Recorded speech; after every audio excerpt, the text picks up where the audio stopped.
好，咁就歡迎大家今日嚟到我哋嘅 Creative Voice 啦。今日好開心，咁就請咗Professor Isaac Leung 同埋平面設計師 Jonathan Mak 同埋Shunta Sakamoto 神。咁就三位呢，依家會喺台前邊，咁就同大家分享下關於遊玩的未來東平面設計與互動交匯嘅。咁有興趣嘅觀眾都可以依家 walk in。咁依家就將時間交俾 Professor Isaac 啦，唔該晒。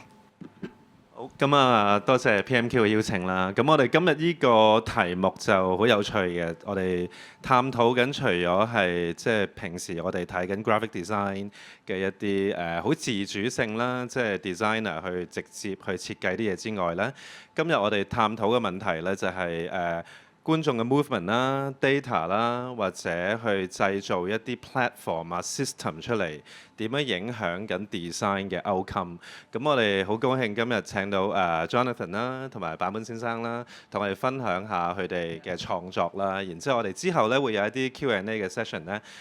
觀眾都可以去問我哋share 一啲嘅問題啊、答案啊咁樣樣。咁我哋首先請Jonathan 去講一講佢哋嘅經驗先啦。咁然之後我哋請坂本先生講完之後，我哋就會有一啲 Q&A 嘅時間。OK，thank you。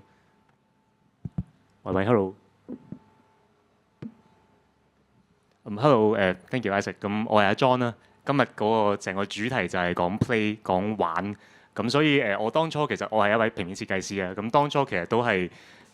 本住玩嘅心態入行嘅，坦白講，或者當初都冇話係抱住用平面設計嚟拯救世界或者解決問題嘅一個使命感，純粹就係由細個開始，純粹係中意玩，中意覺得整啲嘢，咁由畫畫去到可能小學嘅時候會整一啲班嘅報紙，會傳俾身邊嘅一啲同學仔睇嘅，咁都算係設計嘅一種啦。可能純粹中意整啲嘢同其他人分享。咁跟住去到大個少少，有電腦有互聯網，咁就會將自己嘅一啲創作擺上網同人分享。咁嗰陣有電腦嘅關係，我其實畫畫唔係好叻，但係會用自己嘅方法去拼湊一啲可能簡約嘅幾何圖案啊，去整一啲簡約設計啊，仲探索緊自己嘅一個設計風格。咁跟住跳到去大學嘅時候，去到 Poly 讀緊設計。咁當時其實就 Steve Jobs 過咗身啦。咁我嗰陣就將不嬲都有將設計擺上網嘅一個習慣。咁嗰陣就悼念 Steve Jobs 過身嘅呢個 design，當時就網上有少少得到注意啊。咁跟住就引申去有其他唔同嘅一啲機會。例如我之前跟住就有機會幫可口可樂做一個廣告嘅設計啊。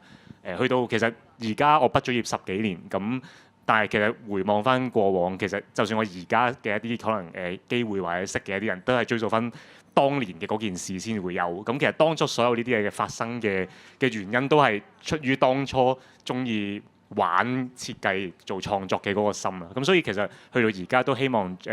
用類似嘅心態繼續去做創作嘅。咁中意玩 design， 中意玩 motion graphic， 咁會玩唔同嘅嘢咧。有時有啲 hardware 嘅嘢，呢個純粹係過往有個 exhibition 整咗個微型嘅眼鏡仔，咁講我對於熒幕呢個媒介嘅一個喜愛。咁但係其實有時有啲就算呢啲本身最後唔係一個動態嘅作品，咁但係我都會中意記錄佢嗰個演變嘅過程啦。咁所以即使嗰啲圖本身唔識喐嘅，去到最後，咁但係望住佢嗰個過程，我都會即係佢自己喺度跳動，我都覺得係希望反映到背後做創作嘅時候嗰個玩嘅心態啦。有少少望住自己當初喺度試喺度掙扎，咁所以即使啲圖最後唔識喐，都睇緊自己個腦點樣喐啦。咁所以都係講緊玩啲嘢就會可能會自然喐。咁講起喐，我就跳過去我而家平時正職做嘅工作。咁我其實係一間Nix 叫 Nix 嘅一間 startup 度做嘅。咁佢係一間 AI 嘅公司。咁但係就唔係而家成日掛喺後邊嘅 generative AI 嗰啲 AI 啦。咁反而係講緊用 AI 嚟偵測一啲肢體動作。咁當初我哋就將 AI 應用喺籃球籃球訓練嘅工具啦，同 NBA 嗰啲合作。咁但係後尾我哋就轉型做咗一個體感遊戲嘅設計。咁所以而家呢個係我哋自家嘅一個機仔，係一個我哋有個自己嘅硬件同埋軟件嘅平台。咁係做體感遊戲設計係我而家嘅正職啦。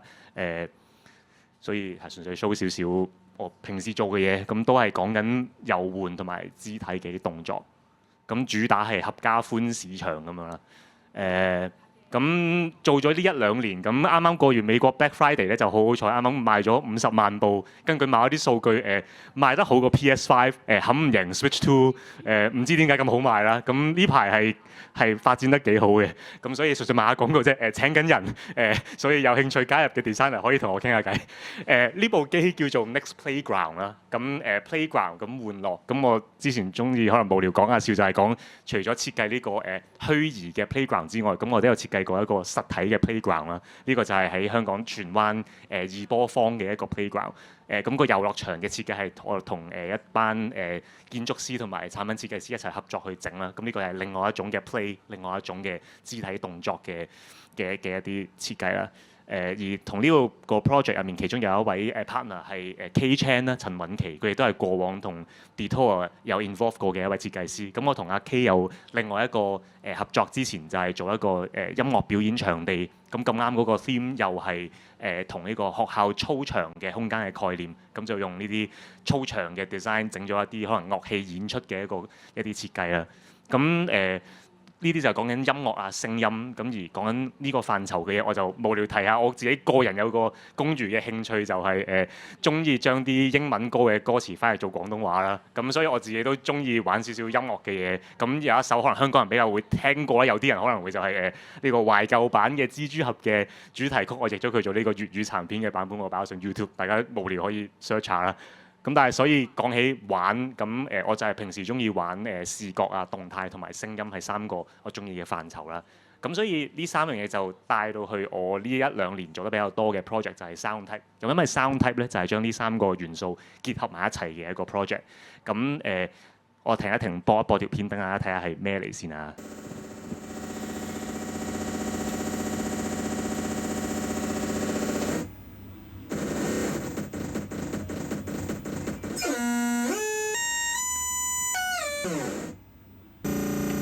係一個用聲波寫字畫圖嘅 project 啦。首先寫住 oscilloscope 啦 ，oscilloscope 就係頭先嗰部機器嘅嘅名啦。咁佢係中文叫示波器，係一個量度電壓高低起伏主要係做電子工程嘅儀器嚟嘅。咁但係有啲人會將佢應用喺其他藝術嘅層面，例如會有啲人會將佢變咗做一個VJ 啊音樂表演，因為你俾特別嘅聲波，佢可以控制佢唔係淨係上下，而係有時上下同埋左右嘅擺動，可以畫到啲比較複雜嘅幾何圖案。咁論咁聖誕節，我就無聊播下我之前試過嘅一個同聖誕音樂有關嘅小嘗試啦。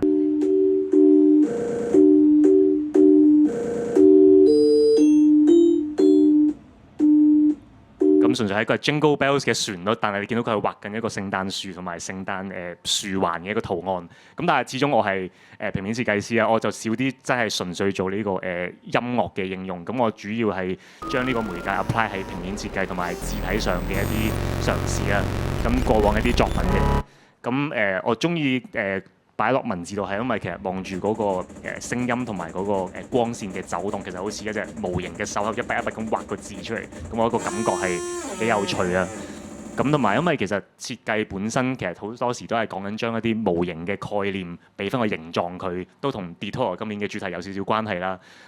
同埋探討緊嘅就係你耳仔聽到嘅聲波變同埋你眼見嘅形狀嘅一個關係。咁都係講緊你口講嘅語言同埋你眼睇嘅文字中間有一個可能關係喺度嘅一個概念。咁因為佢聲同埋畫係一個結合啦，所以佢哋會互相影響啦。咁所以例如一個 A 形狀嘅幾何，佢會生成某一個頻率。咁但係你扭曲嗰個聲波嘅同時，亦都會扭曲翻嗰個圖案本身啦。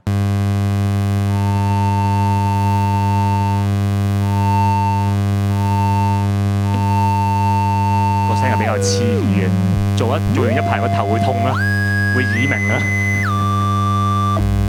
咁但係正正就係因為係一個嚟互相影響緊對方嘅一個過程，咁所以玩嘅過程中都幾多 trial and error， 同埋係一種真係 playful 嘅感覺，因為你好難本身就計劃定一個感覺嘅，你要不斷喺度扭個聲去扭翻個圖，咁樣係一個都幾好玩嘅過程啦。咁所以頭先見到做嗰啲漢字嘅嘢啊，亦都做過英文啦。有啲唔同嘅應用啦，呢個係喺西九嘅一個噪音藝術嘅音樂節啦。亦都有同過一個霓虹燈嘅藝術家做過一啲合作，用霓虹嘅聲音嚟整咗一啲霓虹燈感覺嘅一啲字體啦，亦都有唔同嘅視覺延伸啊、演繹整嗰啲海報。咁呢度唔講啦，時間關係。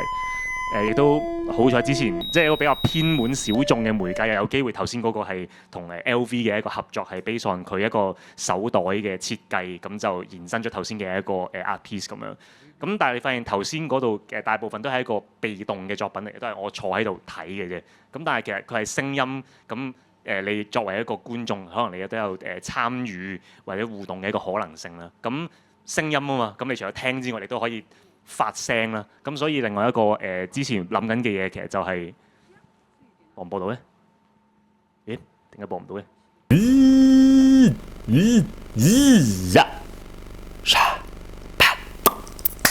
即係你可以用你個口嚟整喐嗰啲聲，令到個字會變啦。咁頭先嗰個係我自己嘅一啲無聊嘅實驗啦。咁用同樣嘅原理咧，就之前同Airside 個商場有個社區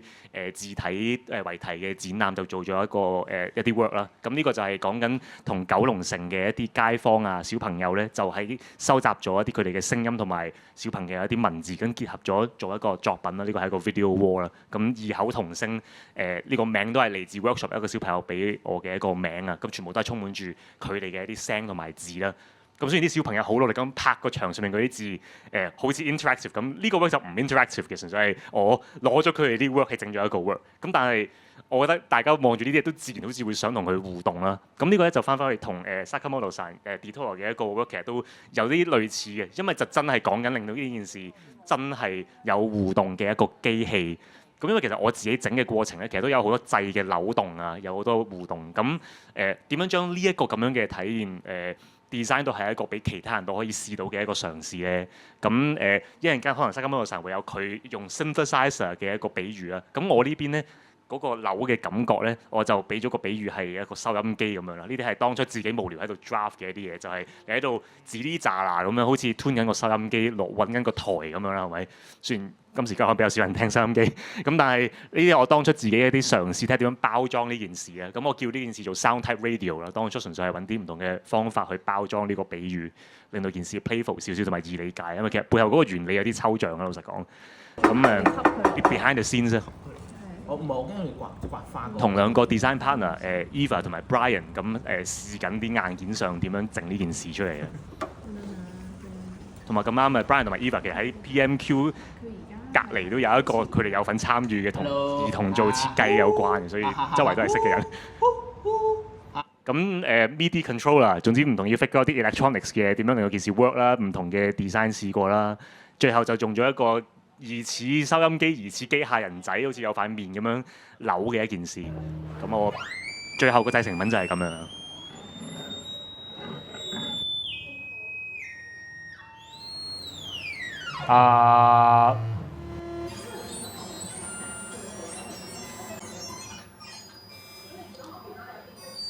咁有時係一個好具象嘅文字，有時會有得好抽象。有啲小朋友就當咗佢係一個遊戲咁樣咯，即係好似又要揾翻個字出嚟咁樣。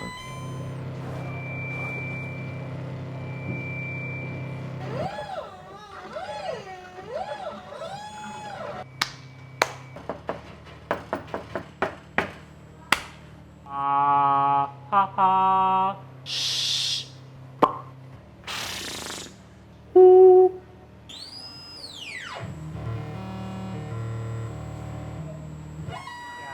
我識㗎。嗌到佢好大嚿啊！如果我喊咧就飛咗上天啦。咁我主要係想可能尤其是講最後嗰10零秒，因為其實成件事就係講緊玩啊嘛。咁 play with type， 咁嗰啲小朋友玩得好開心。你又可以話 play 好 easy 嘅，好似你整少少啲小朋友對住佢咿呀鬼叫，其實都好似已經好容易就製造一個歡樂嘅感覺咁樣。但係正正就係因為小朋友對住啲嘢好難控制佢哋會做啲乜，乜都玩得好開心，但係佢哋有無限嘅可塑性。但係要點樣令到件事要佢哋理解到，同埋俾佢哋一個適當嘅框架，令到佢哋可以明自己做緊啲乜，同埋玩得出嚟好玩呢？正正就係因為佢咁簡單，所以亦都非常之複雜啦。咁亦都因為佢哋會對佢做一啲你諗唔到嘅嘢呢。咁我播呢啲其實係希望睇下Sakamotoさん會唔會有啲同感呢？就係咧，我過往之前嚟 Detoro 見到Sakamotoさん嗰 work 咧，跟住PMQ 同事就同我講話，每一日其實佢都要過嚟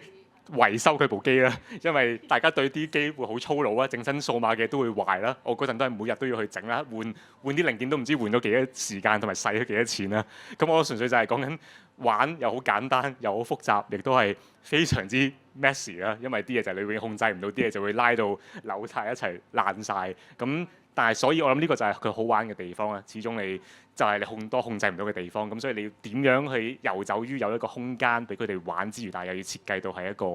係啦，總之係一個有趣嘅 problem solving 嘅一個位咧。咁冇啊，暫時就喺度停一停，可能就係講緊大家點樣做 play 呢個 design。咁所以純粹係賣廣告啫。我 Instagram 如果大家對於 sound type 或者我公司嘅嘢請緊人啊嘛，咁所以留意翻我 Instagram 就可以了解更加多。咁我暫時就喺度講咁多先係。Thank you。Thank you Jonathan。咁就我覺得你個 work 我有個 quick question 啦。我覺得你 work 好有趣，因為又經過咗好多唔同嘅 types of mediation 啦。又有聲波啦，又有呢個體感啦，咁又有即係 physical space 都有喎，即係個籃球場、個公園啊，咁裏邊又有平面啦，咁亦都有關於好多唔同 types of environment 或者 motion 去 mediate 緊 design 嘅 practice。對你嚟講，呢堆嘅唔同嘅嘢係咪即係都有啲 commonalities 咧？或者其實係一啲好唔一樣嘅 experience 咧喺設計上面？我比較長氣，但我已經食咗佢太多次，我快講啦。但我就係覺得無論即係我諗有啲嘢係真喐或者假喐啦，咪有啲係互動嘅喐，有啲係非互動。我有幅 poster， 有啲係我自己控制嘅 animation。但係我諗，如果係認識我嘅朋友，見我咁多年，我相信都應該會 feel 到有同一陣除嘅，所以我會覺得同嗰個媒介冇乜關係，可能反而係嗰種 playful 嘅心態多啲嘅。咁我暫時講咗咁多先啦，自己再講。OK，咁我哋有請，我係咪要換一換電腦啊？換咗啦。OK，好。OK，皆さんこんにちは。日本語で話させていただきます。咁多位大家好，咁唔好意思，我今日講日文嘅。はい。まず簡単な自己紹介です。名前は坂本俊太といって、日本でクリエイティブディレクターだったり、アートディレクター、グラフィックデザイナーをやりつつ、なんかグラフィックの遊びの可能性みたいなのを日々研究しております。係咁我個名就叫做坂本俊太啦，咁我係平面設計師啦，亦都係創作總監啦。咁平日除咗做我嘅工作咧，我都成日都會研究咧即係玩嘅 graphic 嘅可能性嘅。はい。で、まず最初ちょっと僕が仕事としてクリエイティブをやってるプロジェクトを紹介させていただきたいと思います。首先介紹幾個我正職嗰邊做嘅一啲 project 俾大家認識。ニュークリエイターズクラブっていう、組織チームを持っていて、プランニングからデザインから実際に、プリントしたり、ソフトウェア開発したりみたいな、本当にクリエイティブの最初から最後までをやる會社をやっております。咁我呢個公司咧就叫做 New Creators Group 啦，係同幾個志同道合嘅designer 一齊咧，就由計劃開始啦 ，design 啦，會做一啲印刷品啦，甚至做 software 嘅。Sorry まず最初にプロジェクト一つ紹介させていただきたいのが、一個 project。ちょっともう一回音鳴るので大丈夫ですか？出聲㗎啦，而家等等，我有心理準備。これは東京で行われている舞台芸術祭のアートディレクション、クリエイティブディレクションで、今回のテーマにあるちょっと遊びとインタラクションとデザインみたいな、そういうものを、こういうクライアントワークの中で、実践したいい例になるかなと思ってます。係，咁呢個係喺東京舉辦咗嘅一個藝術節嘅一個 design project 嚟㗎啦。咁亦都係佢個主題咧都係玩啦、interaction 啦，同埋一個 design 為主題嘅。そう、これはグラフィックデザインをもちろんしたんですけれども、アプリケーション自體をこういうアプリケーション自體をまず作りました。係，咁當然啦，佢呢啲字啊，呢啲 graphic 都係佢 design 啦。咁但係佢首先做咗咧就係呢個 application 啦，佢個 software 啦。で、このフェスティバル自體がパフォーミングアーツのフェスティバルなんで、このアプリを使う人の動きから、どんどん VI を生成し続ける、こういう手で操れたりとか。係咁基本上咧，呢一個event 咧係一個表演藝術 performing arts 嘅一個藝術節啦。咁有到好多人跳舞啊，咁喐動啲手腳啊，咁就係用佢嘅動作咧去生成呢啲 VI 出嚟。はい、というsorry っていうのがこのプロジェクトで、そういうアプリをそもそも、デザインの中心に置いてさまざまな、こういう会場のすべてのデザイン物係呢個 project 佢主要啦就係做嗰個application，即係嗰個 software 嘅 design 啦。咁但係咧同樣個表演場地嘅所有嘅設計佈置都係だったりポスターだったりグッ poster ズ都係，亦都に係展開していく品，亦みたい都係な同一個系列ことを做晒。やっていました。他にも、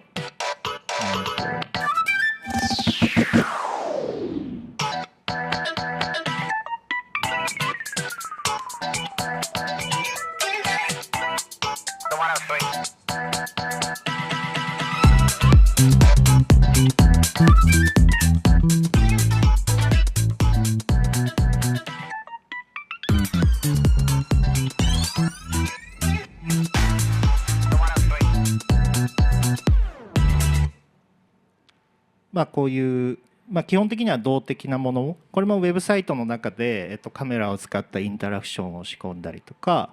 そういうふうな感じで、今回展示しているものの、遊びのようにグラフィックデザインを扱うという考え方が、普段の仕事にも、入っています。係咁喺呢個 project 嘅 website 上邊咧，亦都有加埋一啲 camera 可以 capture 一啲動作去做到一啲design 出嚟嘅。咁好其實同今次嘅展覽咧都好個主題都好近啦，亦都係將graphic design 係好似玩咁樣表現呈現出嚟。はい。で、ここから今のは、仕事として目的を持ってやってるクリエイティブなんですけど、僕がそもそもクリエイティブを始めたのは、趣味としてというか遊びとして始めたので、そういう活動はこれからも続けていきたいなと思っていて、それでやってるのがプレイグラフィックスというプロジェクトになってます。頭先所介紹咧一啲係有客戶有啲目的俾佢去做嘅一啲工作上嘅 project 啦。咁但係咧佢都有作為一個興趣 hobby 啊，作為一個玩意啊，佢都有做一個design 嘅。咁佢呢個 project 咧佢就叫做 Play Graphic 啦。咁佢日後都諗住係繼續會研究落去嘅。ここからもいくつか紹介させていただきたいんですけど、咁介紹幾個喺 Play Graphic 系列嘅作品出嚟俾大家認識。一つ目が、脳波書っていうもので、これはさっきのまたニュークリエイターズクラブの仕事とも重なってる部分はあるんですけども、これは書家の脳波を計測してそこから新たにデジタルの書を描けるドローイングツールっていうのを作りました。係咁其實呢個 project 咧同佢正職嗰個 News Creator Club 嘅工作嘅都有相搭到嘅地方嘅。咁呢個 project 咧其實係叫腦波書啦，就係一個書法 capture 咗一個書法家嘅腦電波，再去digitalize 咁樣做咗一個 tools 咧，就可以將嗰啲腦電波化為一啲graphic 嘅。これもただ、脳波を計測して昔の書家の人が何を考えていたのかっていうのを、探ろうっていうプロジェクトなんですけれども、ちょっと難しいテーマなので、ただデータビジュアライズするだけじゃなくて実際そこから新しいデジタルの書を作り出せるツール、ツールというかおもちゃみたいなものを作ることによってより人に興味を持ってもらえるといいなっていうふうな其實呢個 project 咧，最初嘅目的咧，就係想介紹究竟想研究啊，究竟一個書法家喺寫書法嗰陣時個腦電波係諗緊啲咩咧？咁但係呢個課題好難啊嘛，咁所以咧與其係就咁解釋咧，就佢用咗有 data 可以見到有啲 digital 個結果係會有啲 digital 嘅書法生成出嚟嘅呢個表現方法咯。そうあとは、これはもう完全に趣味で作ってるものなんですけれども、呢個都係純粹興趣整出嚟嘅 project 嚟嘅。これはまあプレイグラフィックスっていうのがただ見たり、するだけのもの、グラフィックをそういうものだけとして捉えるんじゃなくて、より、体を使ったり音を使ったり、視覚以外の他の部分をどんどん使ってグラフィックを楽しむっていう、そういう研究でもあるので、これはカメラに映った自分がまさにグラフィックになれるっていうものを作って。Play graphic 咧，純粹係一個睇，淨係視覺上嘅 graphic 咧，唔係咁簡單嘅。佢希望做到其他嘅感覺啦，個身體嘅動作啊、聲音啊，都可以產生到 graphic 出嚟。はい。他には真面目なもので言うと，有啲正經啲嘅 project 㗎啦。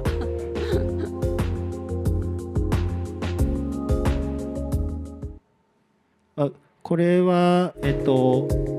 もし日本の大阪っていう都市に来てもらったら、そこのパブリックアートとして置いてるのでぜひ見ていただきたいんですけれども、目の前に立った人からグラフィックを生成し続けるっていうもの。係如果大家有機會去日本去大阪咧，呢個係set 咗喺大阪嘅某個地方喺度嘅 public art 嚟嘅。咁嗰個觀眾只要行去佢前邊咧，就會出現唔同嘅 graphic。これはニュークリエイターズクラブでやった仕事なんですけど、結構まさに色濃くプレイグラフィックの考えが入ってるかなと思っていて、太陽誘電っていう日本の電子部品メーカーの PR のために作った、ゲーム機です。呢個 project 咧都係同佢個 New Creator Club 嘅 project 嚟㗎啦。咁呢個咧都係好似 Play Graphic 嘅課題都包咗喺入邊嘅，係一個太陽有電嘅一間呢個game 嘅公司嘅一個 project 嚟嘅。で、最後に、今回下のマーケットプレイスで展示しているものについてちょっと紹介させていただきたいんですけど、講解一下今次佢參加 Detour 呢個參展作品。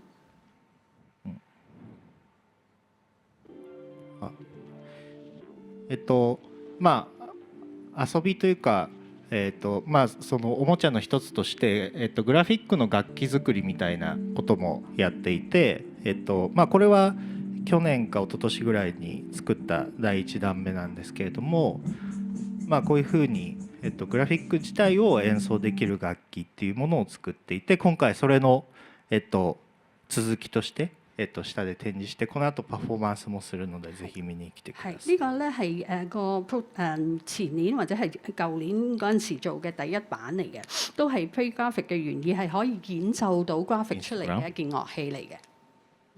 係咁，僕もインスタグラムのアカウントがあるので。咁佢都有 Instagram 嘅 account， 如果有興趣再了解多啲佢嘅作品，亦都可以 follow 佢啦。咁今次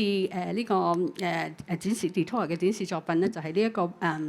Synthesizer 嘅第2版本嚟嘅。咁稍後嘅時間咧，佢都會有表演點樣用呢個graphic 嘅樂器啊演奏出俾大家聽嘅，咁同睇嘅。咁希望如果大家有時間，可以一陣間嚟參與。係。Thank you， 多謝晒坂本先生。咁啊，一個 quick question 先啦，我想問一問，好有趣想知咧，因為坂本先生嚟咗幾日啦 PMQ， 我想問下玩對你嚟講係有冇地域之分嘅呢？即係日本人去玩你嘅設計嘅時候，同香港人去玩你嘅設計嘅時候，有冇啲咩唔同？點樣睇玩呢樣嘢？PMQ に香港に来られて何日は経ちますが、この同じ作品を日本に置いた場合と香港に置いた場合、それぞれ地域の遊び、このに対しての遊び方は違いは感じられましたか？実を言うと今回は完全新作なので、この今置いてるものの反応は日本で見たことないんですけれども、何も変わらないかもしれない。咁首先啦，佢今次展出嘅作品咧，完全係一個新作嚟嘅。咁喺日本都未display 過嘅，咁所以唔知日本嘅觀眾有咩反應啦。咁但係咧照佢 observe 到咧，都好似冇乜分別咯。まあ共通するのは、子供来てくれる小さい子供たちはなんかすごい楽しんでバーって気にせず触ってくれて、また共通するのが、それに対して壊れた部分をリペアして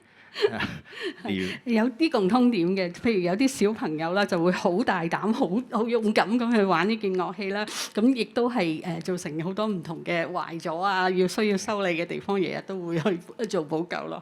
你會唔會覺得壞咗都係 part of 呢個 creative process？係，その壊れた過程もクリエイティブの一環と思われますか？そう思うと努力してます。係，佢係會努力咁諗嘅。咁我哋可以有啲問題想問下兩個啦，因為我覺得其中一個你兩個嘅 work 好似嘅地方咧，就係 design as a tool making 啦，即係其實去製造一啲 tool 出嚟，去 generate 一啲 design。而個 tool 本身可以係嚟自啲 data 啦，可以嚟自譬如一啲唔同你頭先講嘅一啲民間嘅 data 又得啊，或者唔同嘅腦電波嘅 data 啊，經過咗一個 tool 或者個 system 之後咧，可以由觀眾嘅參與佢哋嘅 interaction 咧，變成咗 generate 一新嘅設計出嚟。對你嚟講，即係design as a tool making 同傳統嘅 graphic design 有啲咩唔同咧？對你嘅經驗嚟講。design 1個目の質問の2。或者可以阿 Jonathan 講先。我盡量唔長氣，但係呢個我要長氣咁答，因為我覺得都幾難答嘅。因為我覺得有兩個演繹係，因為你個問題係 graphic design as tool making 啊嘛。咁我覺得先 acknowledge 翻就係好多設計學校都將 graphic design 已經 redefine 到唔係 graphic design 先啦。Poly 讀 graphic design 根本個名已經唔係叫 graphic design 啦。但係我覺得以今次我哋兩位，即係我哋真係講緊 graphic， 真係講緊 visual 啊嘛，所以我先以狹義嚟定義翻真係 graphic design as tool making。咁而我係唔識答嘅。如果係咁樣定義嘅話，因為我覺得我哋做緊嘅嘢就係即係個工具係俾人用嘅，而 graphic design 只係令到嗰個工具本身用一個視覺語言去表達，令到人哋去理解個工具點樣用。佢嘅 output 亦都可以係有一個特別嘅 graphic design 嘅視覺語言。但係 graphic design 嗰個 role 本身唔係個 tool 本身咯，即係個設計。個工具嘅設計同平面設計令到個工具個樣係唔同噶嘛，咁所以我純粹即係如果咁樣嚟答法咧，我係等於嗰啲 UI 同 UX 嘅關係啦，就係 UI 係 UX 嘅一部分，但係個 UI 唔係，即係 UI 唔係就係成個 UX 啊嘛。咁我最後純粹想再講到一 part 就係純粹嗰個比喻有少少就係即係煮飯喺廚房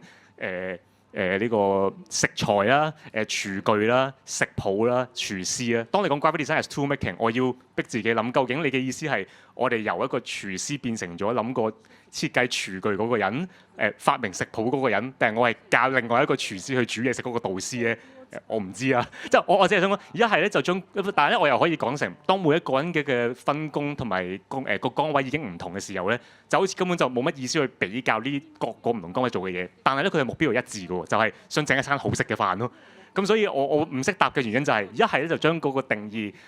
分門別類到。冇得答，因為根本做 tool making 同埋做 graphic design 就係完全唔同嘅嘢。但係另外一個講法就係、大家個目標都係一致。咁但係我就會答咗一個好冇意思嘅答案，就係、全部都係 problem solving。所有設計都係即係 graphic design 含靠所有嘢。咁但係咁答都係冇意思。所以我淨係兜咗一個大圈，就係我唔識答呢個問題咯。咁但係我係暫時就係咁樣啦。咁你覺得呢兩者，你會唔會覺得自己係一個 tool maker 咧？唔係。吹大咗。你點樣 define 你嘅呢個 creative process？或者咁講，當我係 graphic designer 就我係 graphic designer 咯。當我係做緊 tool maker，我係另外一個身份咯。咁嗰個身份會係一個咩身份？咁我就咁安個名俾自己好，即我就係一個 creator， 我就係一個 designer 咁樣，咁冇乜意思，我都唔講個 label 俾自己。但我覺得 graphic designer 係一個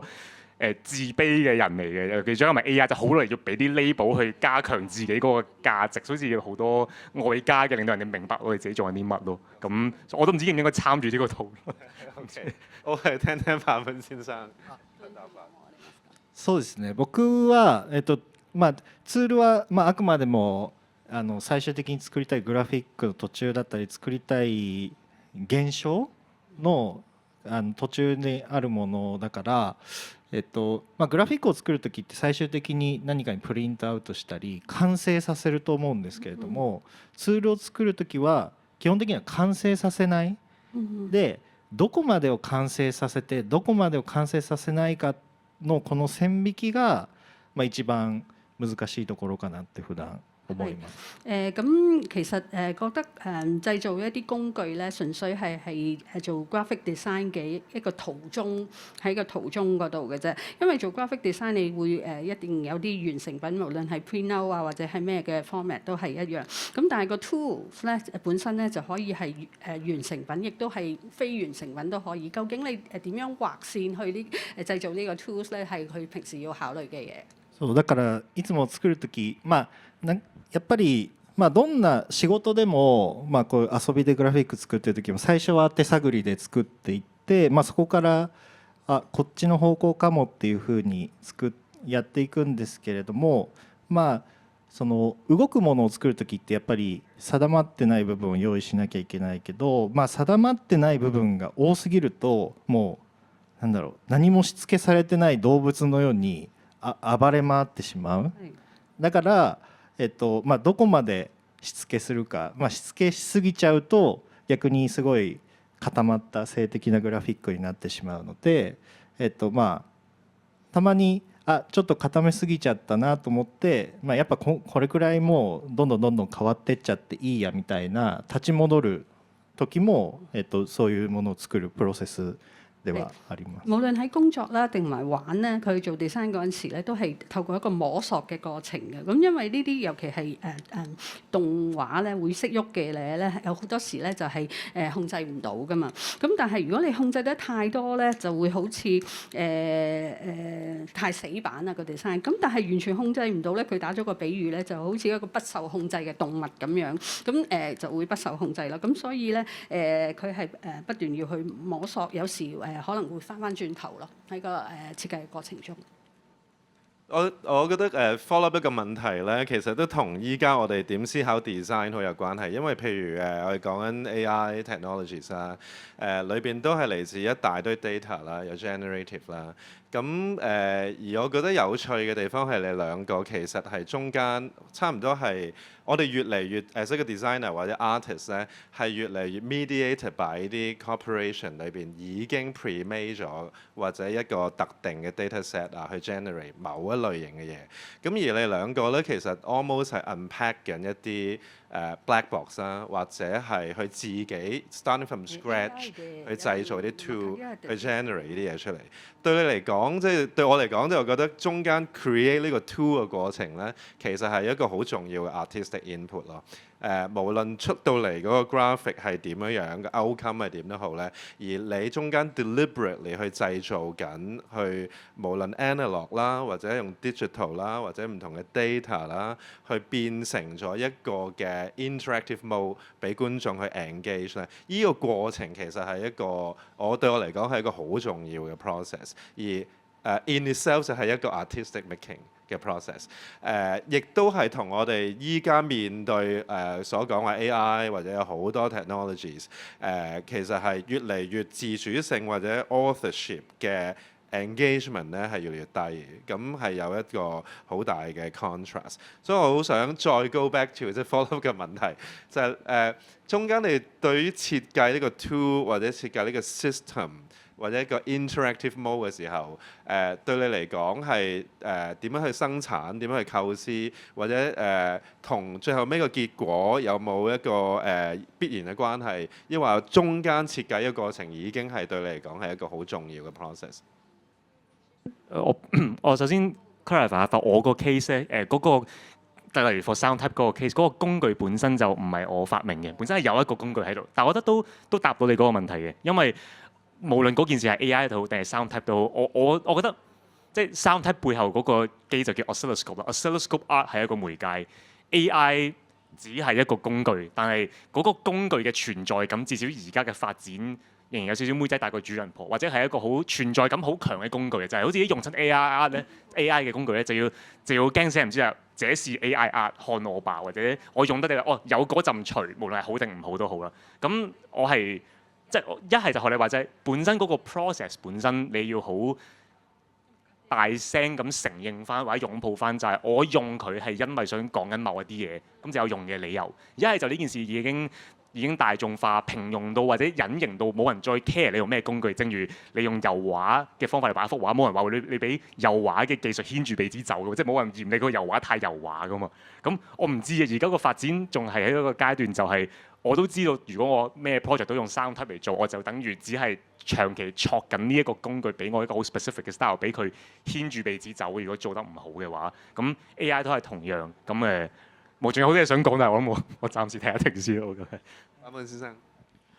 僕、最初は、まずグラフィックを作ってそれをどうシステム化するかっていう順番で始めてたんですけど、最近は例えばなんだろう、ガーデニング僕はしないですけど、ガーデニングに近くて、ここにこういう花を植えるけれども実際どういう花が咲くかは咲くまでわからない。だからプランニングはするけれども、そこから出てくる、予期しないものをまた受けて、じゃあここにまた何かを植えようみたいな、そういうふうに、プランニングと偶然をすごく行き来しながら、だ結果って言っても一番最後に出来上がる結果じゃなくて、途中のプロセスの結果を見ながら次のアクションを変えていくみたいなやり方が多いかもしれない。好，最初期佢做 design 嗰陣時咧，就係諗咗個 design 先，然後去做 system 嘅。但係近年咧就已經唔同啦。佢雖然佢自己唔玩園藝，但係佢覺得佢而家嘅創作嘅過程咧，好似種花玩園藝咁樣。咁你會種啲種子、種啲花落去，但係最終開唔開花你唔知㗎喎，係咯。咁你見到譬如有啲開咗花，有啲唔開花，你再去改咁，所以個 planning 同埋呢個偶然咧係不斷咁出現嘅。咁喺呢個過程中咧，你就會不斷要睇出咗嚟個 outcome 咧，去再 plan 下一步咯。我覺得園藝都係一個好嘅比喻喎，因為其實盆花擺喺邊啊，即係 mediated by 唔同嘅水分、光線，其實出嚟嘅 outcome 又會好唔一樣，係嘛？そうそう。そう例えば、人間なのでミスをするじゃないですか。ミスっていうのも一つの、例えばガーデニングで、天候が思ったよりそぐわなかったみたいなことと近くて、そういうミスが逆に想像もしない新たな見え方を生んでくれて、じゃあ逆にそれ、ミスも目的と違うだけであって、いいか悪いかは、それを見て自分で判断すればいいものだから、そういうミスをむしろそのまま採用して最終成果をに使うみたいなこともあります。因為人咧係會犯錯噶嘛，咁犯錯未必係唔好嘅一件事，可能個 outcome 會更好。好似喺園藝嗰度，雖然你犯錯咗，但係個天氣突然間又適合翻你嗰個錯喎，得到嘅結果又會好啲喎。咁純粹係因為你犯錯係會得到一個你唔係最初預期嘅結果，咁所以呢個錯係有另外一個目的咁樣，但係其實都係一個好處嚟嘅喺創作過程裏邊。咁我覺得依家正好就講即係一啲好 unexpected 嘅一啲 mediation 咧，可以講一講 audience 嘅 engagement。你哋點睇即係 audience 嘅角色咧？即係喺你哋個product 或者設計裏邊，即係究竟 audience 嘅 role 係咪一個 co-creator 咧？對你嚟講，抑或佢係一個 performer，係一個 collaborator 咧？甚至乎你哋嘅 work 可能都牽涉及 gesture 啦，裏邊啲觀眾點樣去用一啲 motion 去 mediate 緊你哋嘅創作啦？呢一類型嘅嘢，你點樣睇 audience 嘅嗰種 involvement 啊？我唔會肯定或者否定呢啲概念本身，但我只能夠有我自己做到或者做唔到嘅出發點去評論呢件事啦。咁我覺得我唔完全做到呢啲字本身有嘅一個包袱嘅，即係我知道大家都好中意將 co-creation 呢啲嘢掛喺後邊嘅。我就覺得我做唔到呢樣嘢，或者講得太好聽啦。即係我會話我有啲嘢係有社區嘅參與，同小朋友 co-create 啲嘢出嚟。即係可能有時我都會被逼要用呢啲字嚟包裝嗰件事，但係我會話 ultimately 因為嗰個媒介本身有佢嘅門檻，有佢嘅嘢，要令到件事易明要好睇咧，要有一個人轉化嘅。咁我攞咗啲小朋友嘅字，我攞咗啲人嘅聲，直出或者要點樣，即係佢俾咗啲 input 我咯，個 output 係嚟自我嘅。咁唔係話想抹殺邊嘅貢獻，但我會話大家對於 co-creation 有一種對等嘅關係，或者甚至係我哋做嗰個實體嘅 playground 嘅時候，要攞咗居民嘅意見，將佢轉化為一個設計，最後係有聆聽佢嘅意見嘅，有幾多可以成功轉達到個設計最後咧？講到尾，設計師嗰個崗位 for better or worse 都係大過嗰邊嘅參與啦。咁又係翻返去，我唔敢過分地肯定或者否定某一啲 label 嘅含義，就係咁叫唔叫做 collaborator 咧？我唔知啊，但係我會話太大包袱，我唔敢隨便就攬呢件上身，話我真係做緊啲堂堂正正嘅 co-creation 咯。我諗呢個都牽涉及我哋就算做 research，即係牽涉及即係被 research 嘅一方。其實我諗 as a designer，as a researcher 嗰種 self-reflexiveness 係好緊要。即係你我覺得即係你嘅答案係好好嘅，即係可以即係其實係一種 self-reflexiveness 咯，即係知道自己嘅 limit 或者自己 engage 緊啲咩。但如果對你嚟講，會唔會覺得有冇啲咩方法對你經驗？你覺得其實 involve audience 可以更加多一啲咧？又或者裏邊點樣 balance out 呢種 dynamic？因為其實 designer 到最後尾就係去決定有權力去present 啲咩出嚟嗰個啊嘛。到最後尾，對你嘅經驗，你覺得點樣可以令到觀眾嘅參與更加多咧？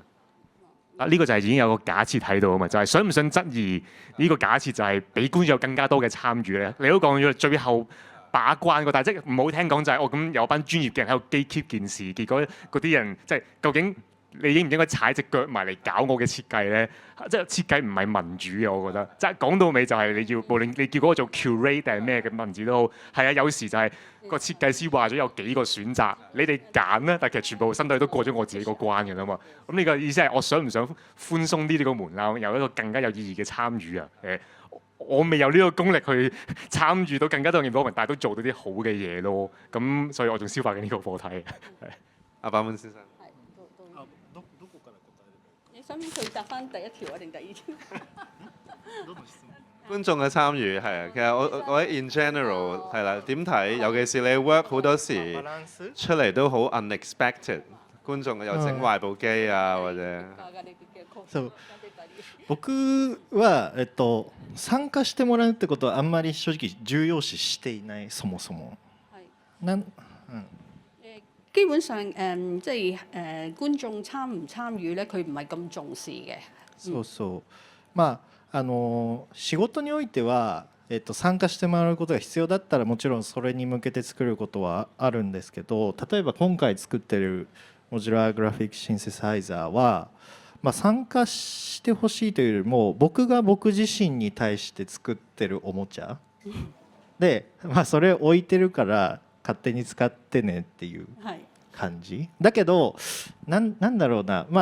さっきのガーデニングの例え、ガーデニングそんな詳しくなくこの例えを始めてしまったのが間違いなんですけど、例えば自分の庭をちょっとオープンにしてて、みんなこの花を見つつここでよく休むんだなと思ったらそこにベンチを置いてみるとか、ここは入ってほしくないから敷居を置くとか、そういう多少の調整はしますけど、あくまでも自分自身の遊びのために作っているものであるので、そんなに、参加というか、置いてるから勝手に使ってね。咁解釋翻點解佢唔係咁重視觀眾嘅參加咧？咁其實好似今次佢做呢個 project 啦 ，module 啦，graphic synthesizer 啦，即係模組化生成器啦。咁其實咧佢係個創作目的咧就係為咗做一件自己玩嘅玩具，咁我就擺喺度俾大家一齊玩咁嘅意思。咁但係佢都再用翻頭先個園藝嗰個啦。雖然佢唔係好太了解園藝，但係佢繼續用呢個園藝去做比喻啦。咁譬如佢開放咗自己嘅花園俾人間入嚟，咁人哋好中意佢啲花入嚟睇，入嚟休息。原來好多人中意睇喎，入嚟休息啊！咁我係咪應該要擺張凳俾人坐啊？咁會做一啲少少嘅調節啦。咁但係最終都係為咗自己而去做呢個園藝咯。OK，版本先生就同你嗰個都有都有少少 echo。好啊，咁我哋不如open the floor 啊，睇下觀眾有冇啲咩問題，可以藉住個機會。都想問下各位設計師咧，即係做設計師有冇咩硬實力同軟實力嘅？即係例如大學嗰張畢業證書係咪一定係必要咧？而家呢個時代，同埋係咯，最主要就係想問呢個咯。好彩唔係問我啫，呢個問題。你坐喺我隔離喎，我否認緊你嘅專業啊，係咪？我係問你哋嘅。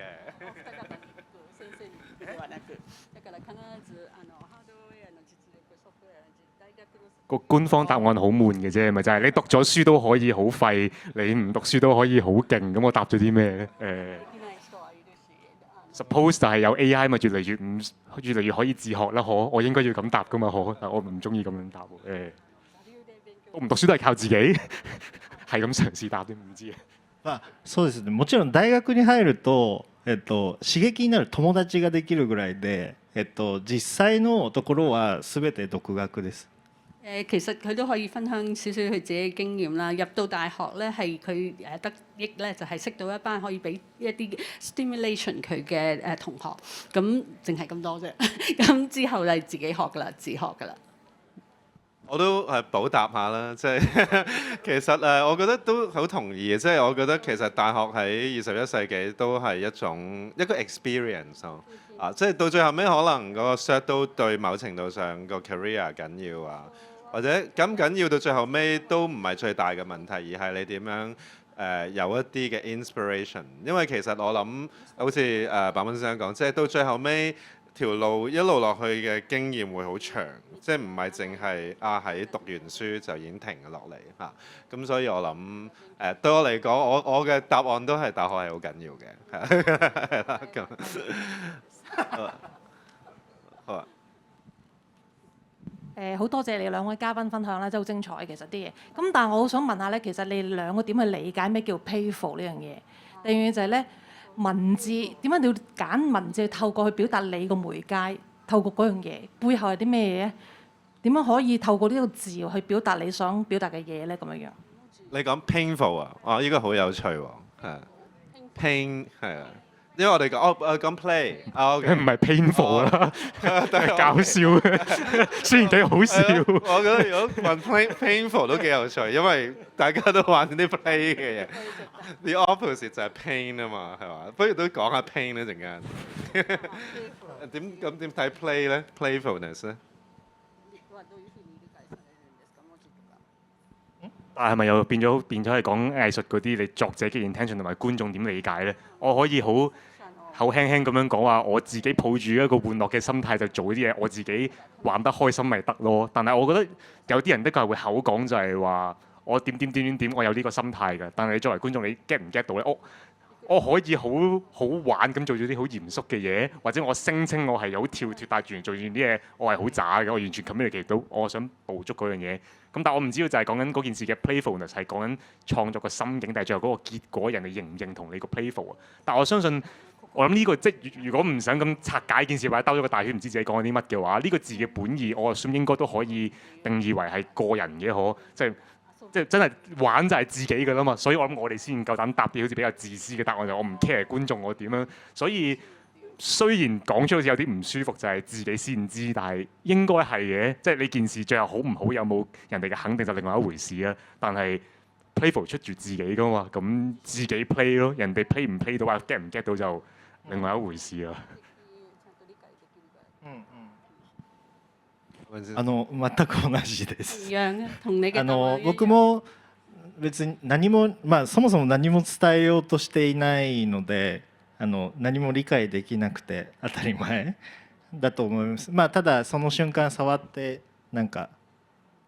ペットと戯れるみたいな、それ、多少理解したいみたいな気持ちもあるかもしれないですけど、その瞬間楽しかったらいいくらいな感じです。佢同阿 John 嘅答案都係好類似啦。咁佢基本上佢呢啲作品咧都唔係要傳達咩信息，要人理解啲乜嘢嘅，純粹好似玩緊寵物一樣啊，個感覺係，即係如果玩落去嗰一個瞬間係開心嘅咁就得咯。仲有冇可唔可以俾個咪？咁我都想問下，因為啱啱可能講咗 playful 啦，咁我都想知，如果以你哋對 playful 嘅定義或者對 playful 嘅諗法，如果要融入呢個城市或者一個公共空間入邊，咁你哋會點樣運用你哋可能嘅 design 去整一啲嘅嘢，然後吸引人呢？即係可能特別香港呢個地方特別即係繁忙咁樣，咁你點樣令人哋停低啊？可能會用同嗰個裝置容易去試下有啲 interaction 呢？係啦。Jonathan 應該好有你之前個 project 都好有經驗呢個，可以 share 下荃灣嗰個。我反而唔係想講嗰個，因為反而嗰個相對係容易，因為嗰件事咧係贏在起跑線，唔係因為個設計特別好定唔好啊，即係我自己唔評論翻自己嘅作品啦。佢係因為嗰個區係好特別，嗰個區本身係一個劏房嘅區嚟嘅，嗰個公園係喺人哋嘅屋企出面嘅啫，佢冇唔玩嘅選擇嘅，除非個公園真係好係全世界最唔好玩嘅 space 啦，嗰個公園一定會被好好地使用嘅。咁反而我原本想講嘅係 sound type 嗰個 radio 係有類似你講緊點樣激起人哋去玩佢嘅，因為可能頭先反而有啲似你頭先問阿沙卡摩托神就係日本人同香港人玩嗰啲嘢，香港人幾怕醜啦。我當初擺個街站擺件事咧，行晒嗰陣咧，個人木木獨獨坐喺度就叫人哋你玩啦，跟住啲人係唔係好敢理我㗎啦。咁我要即係我擺咗個字喺度，想人哋同佢互動啊嘛。咁我最後嘅選擇就係將嗰個字本身係可能寫住九龍城或者啲好中性嘅字嘅，最後我將嗰個字就換咗做哈哈笑個哈啦。咁啲人經過就會哈或者哈哈哈，咁我就即係駁到啲唔想出聲嘅香港人會喺度哈個哈咁樣啦。咁所以即係嗰個引申唔到啲咩大道理嘅，咁但係 for 嗰個 case 就咁啱係一個出少少招數去叫開人哋個獎，同佢玩一下咁樣咯。係。我覺得荃灣呢個 case 都好有趣，因為都其實好 contextual 咯，都最後尾嚇，即係擺喺邊一個位，可能個 meaning 係 radically changing 到最後尾嚇。或者就係顛覆佢過分地 embrace 嗰區嘅 context，因為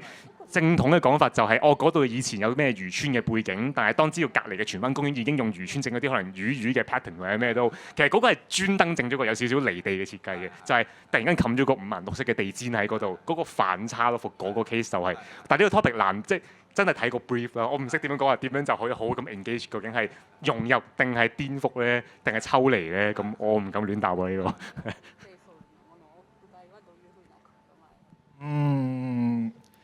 まだ、僕初めて香港に来たのでどこまでか分かんないですけど、いやまさに「は」とかなんかすごく分かりやすくするみたいなことは重要で、僕がその大阪に置いてるパブリックアートも実は、大阪の人もみんな忙しくて、基本的には素通りで誰も作品の存在に気づいてくれないっていうことがほとんどなので、すごくまず分かりやすく何か、基本的には歩いてる時ってもう視界がこれくらいだから、もう何か分かりやすい